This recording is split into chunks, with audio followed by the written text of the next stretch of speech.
मोतीलाल नगर येथे उत्तर भारतीयांच्या वतीने डॉक्टर बाबासाहेब आंबेडकर जयंती साजरी करण्यात आली।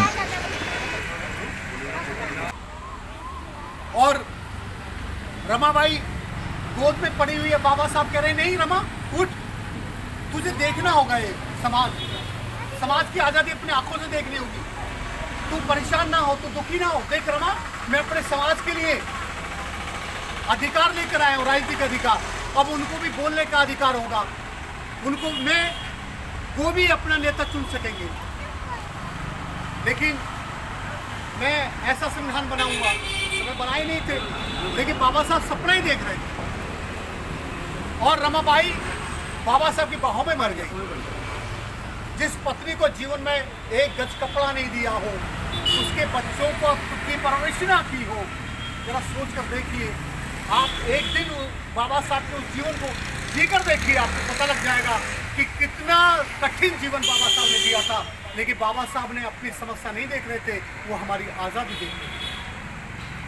और जब बाबा साहब अम्बेडकर को इतना संघर्ष करने के बाद जब उनको संविधान लिखने का मौका मिला, तो बाबा साहब से जो बार बार पूछता था ना ब्राह्मण, आखिर तू करना क्या चाहता है, तो तब तो बाबा साहब ने जवाब नहीं दिया।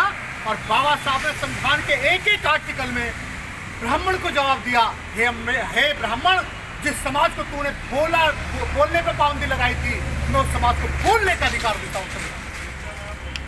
जिस समाज के तूने शिक्षा पे पाबंदी लगाई थी, उसको शिक्षा का अधिकार देता हूँ। समाज को तूने संपत्ति रखने पे पाबंदी लगाई थी, मैं उसे संपत्ति रखने का अधिकार देता हूँ।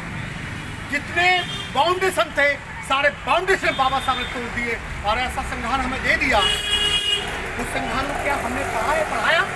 संविधान की क्या उद्देशिका जो प्रेम्बल है, क्या हमने उस प्रेम्बल को कभी पढ़ा? कभी बच्चों को पढ़ाया? नहीं पढ़ाया। हमने क्या पढ़ाया? हनुमान चालीसा पढ़ाया, दुर्गा चालीसा पढ़ाया। तो बाबा साहब के द्वारा रचित धार्मिक ग्रंथ, ये धार्मिक ग्रंथ है, ये वो ग्रंथ है। सब अपने अपने धर्म को अगर फॉलो करेंगे, अपने अपने धर्म ग्रंथों की बात मानेंगे, अगर हिंदू हैं तो मुसलमान से कट जाएंगे। देश तो मुसलमानों का भी है, कहाँ से आए मुसलमान? हिंदू धर्म के सताए हुए लोग ही तो ईमान लेकर आए थे। हिंदू रहना है, दूर रहना दूर, परछाई से भी परिच किया जाता था। और जब मुगल आए, राजा फकीर एक जगह नमाज पढ़ते थे, एक जगह रोजा अफ्तारी करते थे, ईद के गले मिलते थे और वहाँ कोई भेदभाव नहीं था। तो इसलिए यहीं के सताए हुए लोग मुसलमान बने। लेकिन संविधान की बात करते हैं तो संविधान समता, स्वतंत्रता, बंधुत्व, न्याय की बात करता है। संविधान में कोई ऊंचा नहीं है, कोई नीचा नहीं है, कोई जाति को भेद नहीं है, क्योंकि सबको बराबर का अधिकार है। तो ये जो धार्मिक ग्रंथ है, इस धार्मिक ग्रंथ को हमको पढ़ना होगा, पढ़ाना होगा। आज अगर इस देश में 24 राज्यपाल आरएसएस के हैं, 18 सीएम आरएसएस के हैं, 49 इस देश में प्रधानमंत्री सचिवालय में वो आरएसएस के हैं, रामनाथ कोविंद जो भारतीय संविधान सबके ऊपर और संविधान के ऊपर भी बैठा राष्ट्रपति, अगर वो किसी विशेष धर्म की, विशेष जाति की वकालत करता है, अगर राम मंदिर बनाने की वकालत करता है और सरकार की तारीफ करता है, राष्ट्रपति नहीं है, वो भड़वा है। तो अगर वो धार्मिक ग्रंथ पर बैठा हुआ आदमी अगर किसी की कठपुतली होगा, तो वो धार्मिक ग्रंथ की रक्षा कैसे करेगा? जिस रामनाथ कोविंद को मंदिर में नहीं घुसने दिया जाता, राष्ट्रपति को सोच के दे, राष्ट्रपति को, तो आम आदमी की क्या औकात है? तो राष्ट्रपति को क्या कानून, क्या एक झटके में खत्म? ये धार्मिक ग्रंथ, ये धार्मिक स्थल है ही नहीं जहाँ राष्ट्रपति को जाने की अनुमति ना हो।